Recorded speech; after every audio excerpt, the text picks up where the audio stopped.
Hey, welcome to part 2 of Romeo and Juliet. So, they were going to go to a party and I believe, so Romeo's friends, Benvolio and Mercutio, were going to try to help Romeo forget Rosalie. Lord Capulet's daughter, Juliet, was also being urged to look for love's face that night.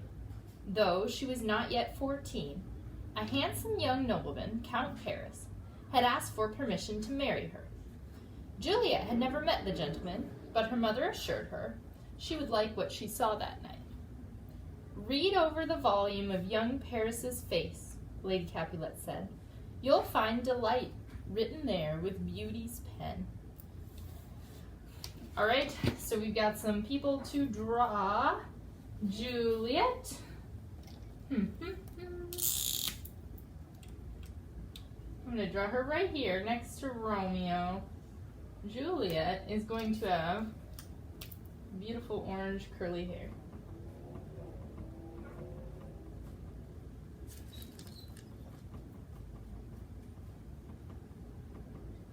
And she'll have green eyes.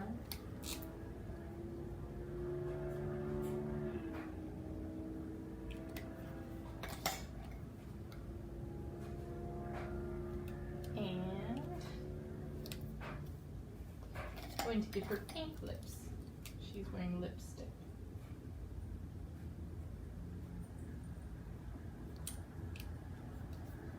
And we've got Paris who wants to, so that's Juliet.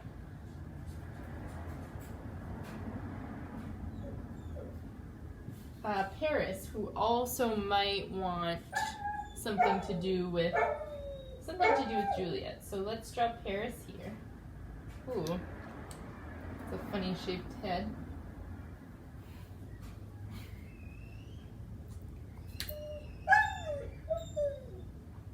So, Paris, he's going to have swoopy hair like this.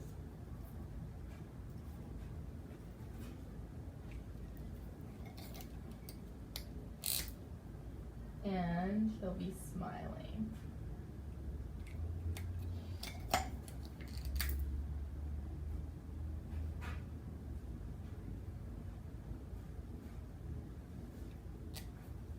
When Romeo and his masked friends arrived at the ball, Romeo planted himself beside a stone pillar. Mercutio and Benvolio eagerly joined the dance. Even with the mask covering part of his face, Romeo was quickly recognized by Lord Capulet's nephew, Tybalt. Oh my goodness. So I now have to draw Tybalt. Oh dear.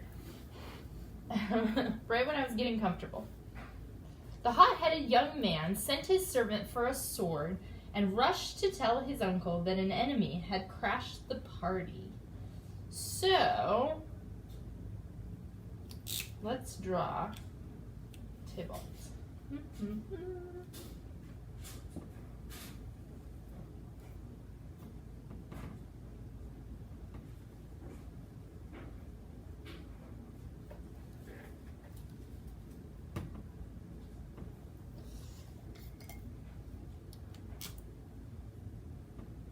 He's going to have curly hair also. And brown eyes.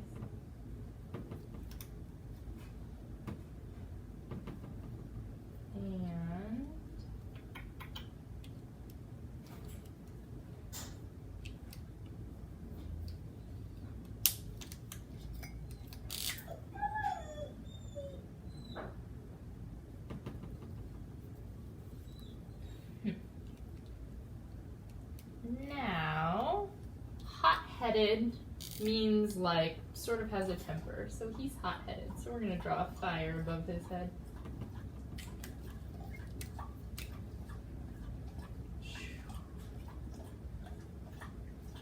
All right.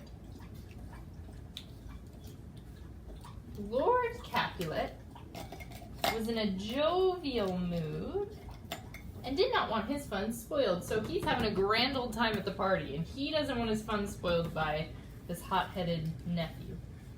He says, "Young Romeo, is it?" he said. "Nay, let him." Tybalt argued with his uncle, but Lord Capulet was firm. Tybalt privately swore to make Romeo pay for this intrusion.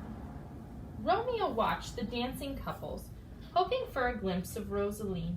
The dancers wheeled around, spinning Paris's partner into view.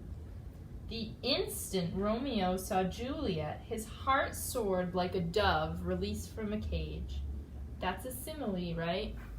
So his heart soared like a dove released from a cage. So the dove is flying freely. His love is flying freely. "Did my heart love till now?" he whispered. He forgot all about Rosalie. "What lady's that which doth enrich the hand of yonder knight?" he asked a servant. "Oh, she doth teach the torches to burn bright." Romeo moved closer. Juliet, meanwhile, stifled a yawn. True, Paris was handsome and polite, but there was no spark behind his pale blue eyes. Oh my goodness, let's change his eye color. So he's both handsome and polite, but there's no spark behind his eyes, meaning she doesn't really find him very intriguing.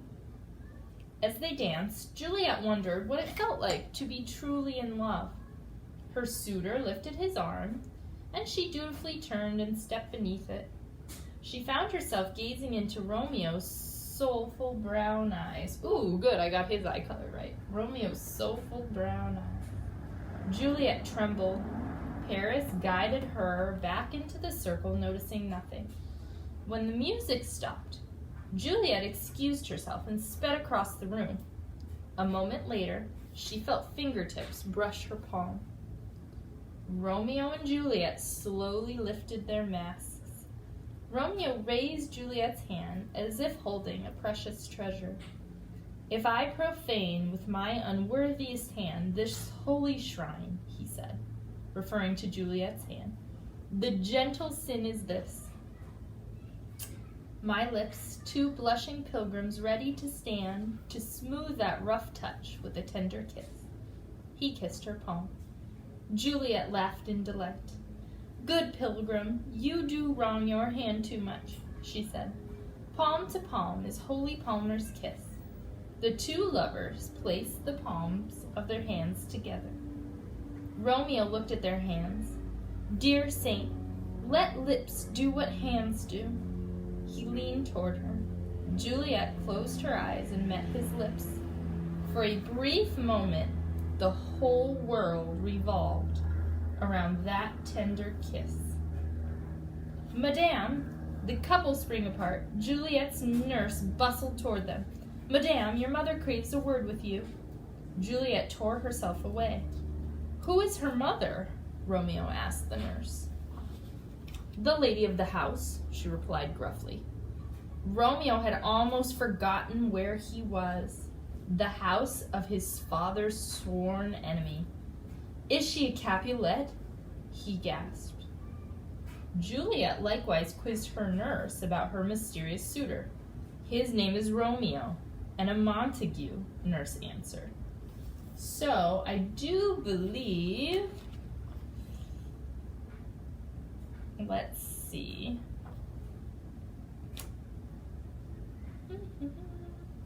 I guess we don't have to draw the mother. So we're going to add some familial connections here, I think. Actually, we'll read a little bit. Just a little bit more. We'll finish this page, and then we'll do familial maybe we'll do familial and friend connections next time. So now they're both just figuring out that the other one is part of the family that's having the feud. Juliet blanched. "My only love sprung from my only hate," she cried. After attending to her mother, she retired to her bedchamber. Romeo slipped outside and scaled the Capulets' high garden wall. Perhaps he would catch a glimpse of Juliet. If nothing else, he could stay near her. "But soft, what light through yonder window breaks?" Romeo whispered, looking up. Juliet stepped out onto her balcony. "It is the east, and Juliet is the sun. It is my lady, oh, it is my love." Juliet looked up at the round, glowing moon. Before the next full moon, her father expected an answer from her about Paris. Of course she could not marry him, but what would she tell her father? That she had fallen in love with the son of his great enemy? What chance did she have of even seeing Romeo again, given the hate between their families?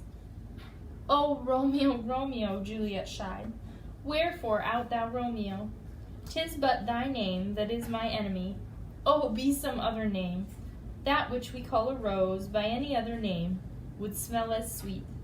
She smiled to herself. "Refuse thy name, and for that name, which is no part of thee, take all myself."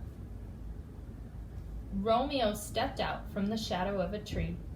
"I take thee at thy word. Call me but love. Henceforth, I never will be Romeo."